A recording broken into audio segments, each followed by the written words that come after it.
La etapa del guión para mí es una etapa básica, ¿no? Es tal vez la etapa más importante, porque ahí es donde se genera la historia de la película.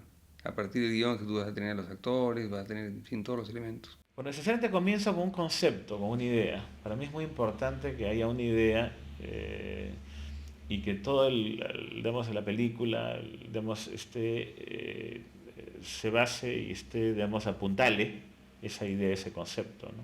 Si no tengo un concepto o una idea, entonces para mí es muy difícil hacerla. Siento que estoy haciendo algo superfluo, que no tiene mayor interés, digamos, ¿no? Yo creo que puedes partir desde un argumento, por ejemplo, Una sola vez más, que es una relación de pareja.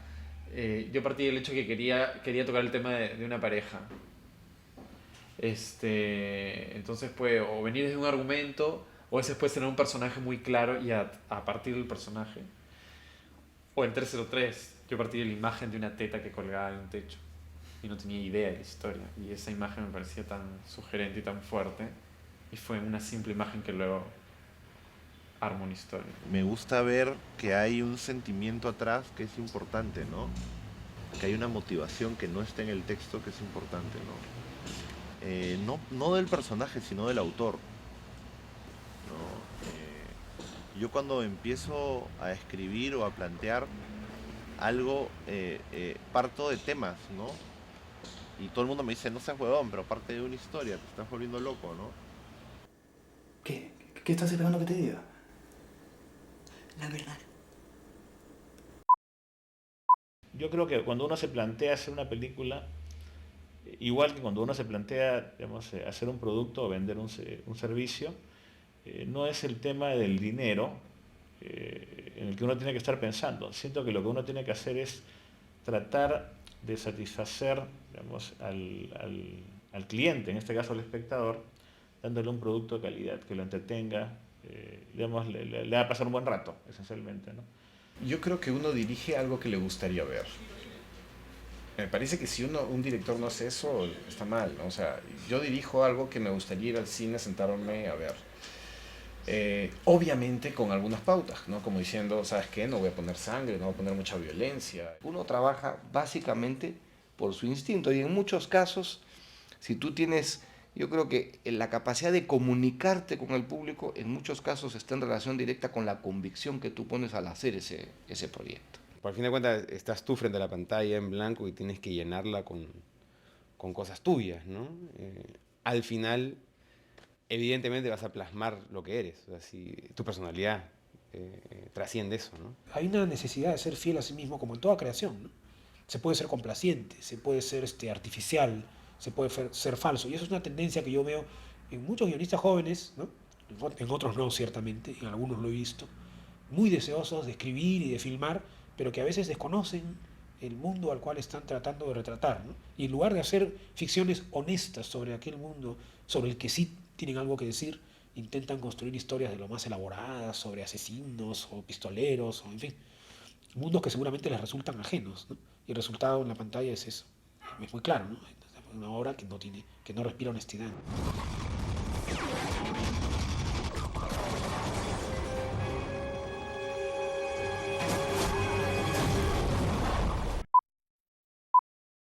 Y yo creo que el espectador se da cuenta rápidamente cuando el director y el guionista son deshonestos y simplemente están tratando de montarse en lo que vende, en lo que se ve, en lo que da premios, y no están plasmando algo que realmente sale de ellos, ¿no? Es lo que diferencia, por ejemplo, a Díaz de Santiago de otras películas del mismo corte, ¿no? Hay una autenticidad, hay una honestidad que si tú te remites al origen de la historia de la película, parte del conocimiento del protagonista, ¿no? Fue un trabajo largo, fue un trabajo de año y medio, probablemente desde que lo conocí a Santiago hasta que hicimos la película. Y bueno, fue muchas conversaciones, entrevistas, grabaciones, ¿no? O sea, al final había un material pues de, no sé, unas 300 páginas, ¿no? De entrevistas a Santiago. Todo el subtexto de la película lo teníamos bastante bien documentado, ¿no? Eso fue algo... Y creo que de ahí es que nace todo, ¿no? O sea, primero había que conocer bien su historia antes de que la película empiece, digamos. Les vas sacando la línea a todos, porque puede venir de cualquier lado, con las ideas terribles que se te vienen a la cabeza. las ganas de hacerle algo a alguien, a cualquiera.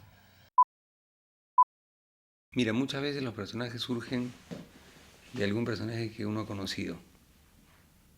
Conoces una persona en un X lugar, en un ambiente público, una reunión, en fin, a lo mejor una persona que vive en tu edificio y que lo has estado mirando y te empiezas a imaginar cosas a partir de pequeñas conductas que has observado. Entonces te empiezas a imaginar cosas que podría estar haciendo, ¿no? Cosas que podría estar pensando. El carácter físico, la apariencia, que es tan importante en el cine, también te remite a determinadas cosas, te empiezas a imaginar. Y a partir de ahí empiezas a ser un personaje. Salud. Verónica. Uy, te mojé tu seco. Un día estábamos filmando algún corto, y en un cementerio estaban dos viejitos mirando una parte del cementerio, unos árboles, ¿no? Y entonces yo me acerqué a escuchar porque me parecía gracioso que estaban discutiendo. ¿Y de qué estaban discutiendo? Estaban discutiendo de dónde querían comprarse para hacerse su mausoleo. Y si acá abajo que había un árbol para que dé sombrita. Entonces, una conversación tan absurda, y yo me quedé pegado ahí mirando y salí de ahí y me puse inmediatamente a escribir. ¿Ya no te acuerdas del entierro de Techi Garrido? Le hicieron el hueco para el cajón tan chico que a la hora de meterlo no entraba. Pienso que sí es necesario que haya una evolución en el protagonista. Es decir, que el protagonista o la protagonista comience de una forma y en el camino evolucione. Pienso que es importante que el protagonista tenga obstáculos.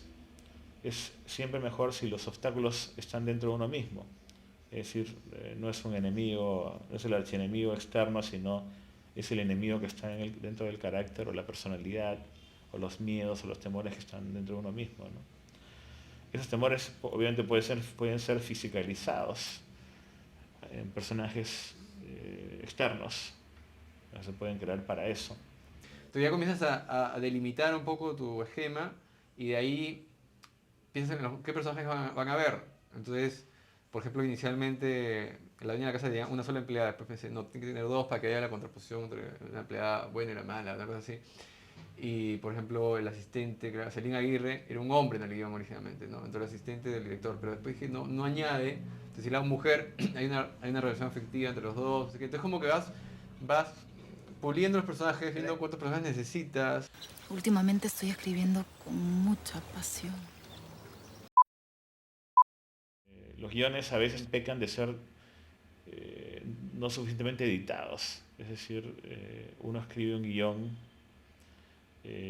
todo le parece bestial porque fue una experiencia que le ocurrió, entonces la mete ahí en el guión, etc., ¿no? Pero de repente ni avanza la historia, ni pinta el carácter de los personajes, no cumple una función específica.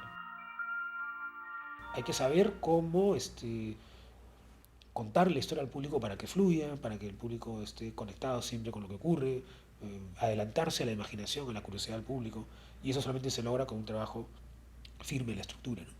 Oye, carajo. No, esa huevada, hombre, no jodas. Necesitaba generar una sorpresa. Y tanto a nivel visual como a nivel narrativo como a nivel de historia, ¿no? Soy muy barroca, todo el equipo que trabaja en arte suele ser muy barroco además, pero no hay un barroquismo azaroso, ¿no? sino más bien que contribuya a la historia. Y otra cosa que me gusta mucho es que la película sea como una alcachofa, en que vas deshojando, pero nunca te quedas sin un pedacito de carne nueva, ¿no? Hasta que al final llegas al corazón. Has matado a mi papá.